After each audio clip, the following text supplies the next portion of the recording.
Hi mga be! Welcome kayo sa vlog ko. My name is Ashley and kung bago lang kayo sa vlog ko, huwag niyo kalimutan mag-subscribe, mag-like, and share, and comment na rin para lagi kayo updated sa aking vlog. And nag-iba na naman intro ang inyong be.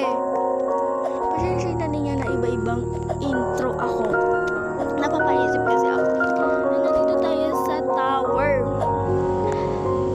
Bear Tower. Dahil parang hindi na siya bear. Bear yun. I-judge naman nila be. Bear yun be. Bear. Parang teddy bear. Parang ganun lang. Ang sarap nito kainin. Sarap nito kainin be. Kapag may pera ka be. And ito yung totoong bear. That's one. Parang bear na talaga